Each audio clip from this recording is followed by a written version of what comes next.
السلام علیکم دوستو، امید ہے آپ سب خیریت سے ہوں گے۔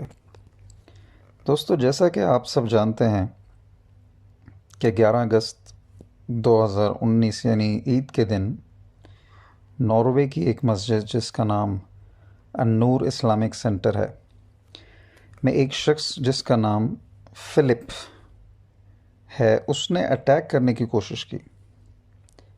دوستو، یہ شخص فلپ جو کہ صرف 21 سال کا ہے، ایک یونیفارم پہنے اور گن شاٹ سے بچنے والی جیکٹ پہنے ہوئے عید کے دن مسجد میں داخل ہوا۔ آگے جانے سے پہلے آئیے آپ کو اس شخص کے بارے میں اہم معلومات فراہم کرتے جائیں۔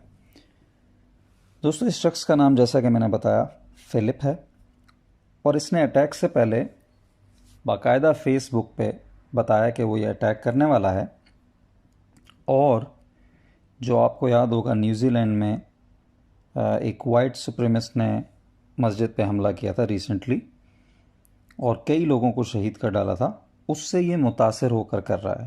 یہ اس نے بتایا فیس بک پہ اٹیک سے کچھ دیر پہلے، اور اس کا دعویٰ ہے کہ اس کو اس کے پیر یعنی سینٹ برینٹن ٹیرنٹ نے اس کام کے لیے سلیکٹ کیا ہے۔ اور یہ سینٹ برینٹن کون ہے؟ یہ وہی شخص ہے جو جس نے نیوزی لینڈ میں مسجد پر حملہ کر کے 51 یعنی 51 لوگوں کو شہید کر دیا تھا۔ مزید اس نے کہا کہ میرا ٹائم ختم ہوا اور اب آپ کی باری ہے کہ اس کام کو جاری رکھیں، یعنی ریسزم کا خوف اصل لائف میں لوگوں کو دکھائیں، لے کر آئیں۔ اور اس نے کہا کہ مجھے بہت مزہ آیا، لائک آئی ہیڈ فن۔ دوستو، رائٹ ونگ ایکسٹریمسٹ کر کے ایک تنظیم ہے، اور یہ لوگ کیونکہ یہ اٹیک کوئی پہلا اٹیک نہیں ہے، یہ باقاعدہ منظم طریقے سے آج کل اٹیک ہو رہے ہیں یورپ، امریکہ وغیرہ میں۔ ان کا مقصد جو ہے پوری دنیا میں ایک چین قائم کرنا ہے، ٹھیک ہے؟ اور جب بھی یہ اٹیک کرتے ہیں تو اٹیک کرنے کے بعد یہ سوشل میڈیا پہ کلیم کرتے ہیں کہ ہاں بھائی میں نے اٹیک کیا اور میں نے فار ایگزامپل 10 لوگ مارے، 15 لوگ مارے، اور ان کا مقصد یہ ہوتا ہے کہ دوسری جو ریسزم والے لوگ ہیں، ریسسٹ لوگ ہیں، ان کو انکریج کرنا کہ ہاں میں نے 10 مارے، اب بتاؤ تم کتنے مار سکتے ہو۔ اور ان کا جو الٹیمیٹ گول ہے، جو ان کا مقصد ہے، وہ نسل پرستی یعنی قومیت کو فروغ دینا۔ اچھا دوستو، اس دہشت گرد کے بارے میں اوپر بتانے کا مقصد یہ تھا کہ یہ کوئی عام اٹیک نہیں تھا کہ فلپ منہ اٹھ کے مسجد آ گیا اور اس کا اٹیک ناکام ہو گیا، بلکہ یہ ایک پورے سوچے سمجھے اور ریسرچ کے بعد پلان کیا گیا اٹیک تھا۔ اب ذرا بات کرتے ہیں اپنے چاچا محمد رفیق کی۔ تھوڑا سوچیں، اللہ کا قانون کیسا ہے؟ ایک طرف ایک شخص مسلح پوری ریسرچ کے ساتھ کتنے دن ویٹ کرتا رہا عید کا، اور اس کے بعد اٹیک کرنے کی تیاری میں رہا اور بالکل پریپیئرڈ رہا۔ دوسری طرف چاچا محمد رفیق، جنہوں نے ضرور پاکستان سے نیا سفید کالر کا سوٹ منگوایا ہوگا کہ عید پہ پہنیں گے، اور عید کی تیاری میں مشغول ہوں گے کہ صبح عید کی نماز پڑھیں گے، نماز کو جاؤں گا اور پھر قربانی کا فریضہ ادا کروں گا۔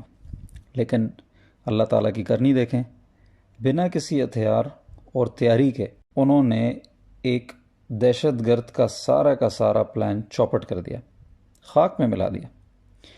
دوستو، یہاں ایک بات سمجھ لینا بہت ضروری ہے کہ چاچا رفیق 65 سال کے بزرگ ہیں، جس عمر میں بندہ لڑنے کا تو سوچنا دور، بحث کرنے کا بھی سوچ نہیں سکتا۔ اب یہاں دنیا اس بات کو سمجھنے سے قاصر ہے، ان کو یہ چیز سمجھ نہیں آتی کہ ایک شخص، ایک انسان کس طرح اپنی جان خطرے میں ڈالتا ہے کسی دوسرے شخص کے لیے، اور وہ بھی اس شخص کے سامنے جو کہ آلریڈی پاگل ہے اور وہ ہتھیار لے کے گھوم رہا ہے۔ دوستو، پوری داستان سنانے کا مقصد یہ ہے کہ ہم مسلمان ہیں جیسا کہ چاچا رفیق، اور اس دین کے ماننے والے ہیں جو ہمیں دوسرے انسانوں پہ جان قربان کرنے کا درس دیتا ہے اور اس کے بدلے میں ایک ابدی زندگی پانے کا درس دیتا ہے۔ حالانکہ ماڈرن زمانہ صرف اپنی ذات، اپنی زندگی سے محبت کا درس دیتا ہے۔ یعنی ماڈرن فلسفی یہ ہے کہ دنیا، میں، میری ذات، میری خواہشیں، میری زندگی۔ حالانکہ اسلامک فلسفی یہ ہے کہ دوسروں کا خیال رکھنا ایک انسان کی جان بچانا پوری انسانیت کی جان بچانے کے مترادف ہے، اور اللہ کی راہ میں قربانی دینا کسی دوسرے کسی بھی رنگ و نسل کے شخص کو بچاتے ہوئے شہید ہو جانا آپ کو ایک ابدی زندگی کے حصول کا یقین دلاتا ہے۔ اب یہ دونوں کانسیپٹ بہت بہت بہت مشکل ہیں اور بہت اپوزٹ ہیں، اسی لیے جو ماڈرن لوگ ہیں، جو ظاہر پرست لوگ ہیں، وہ یہ بیسیکلی عقیدہ، یہ فلسفی سمجھنے سے قاصر ہیں کہ یہ کس طرح کے پاگل لوگ ہیں۔ تو دوستو، جب تک مسلمان میں یہ جذبہ رہے گا تو دنیا کی کوئی طاقت اس کو خم نہیں کر سکتی۔ جیسا کہ ایک سادہ لو چاچا رفیق جس طرح اس گورے کے ویل پلان حملے کو نیست و نابود کر دیتے ہیں، اسی طرح کوئی بھی دنیا کی ظاہری طاقت اس مسلمان کا یا اس مسلمان قوم کا کچھ نہیں بگاڑ سکتی۔ امید ہے دوستو آپ کو میسج سمجھ آیا ہوگا۔ اگر تو آپ کو یہ میسج سمجھ آ گیا، پلیز چینل سبسکرائب کرنا نہ بھولیں اور اس کو زیادہ سے زیادہ اپنے دوست اور احباب میں شیئر کریں۔ تھینک یو سو مچ۔ اللہ حافظ۔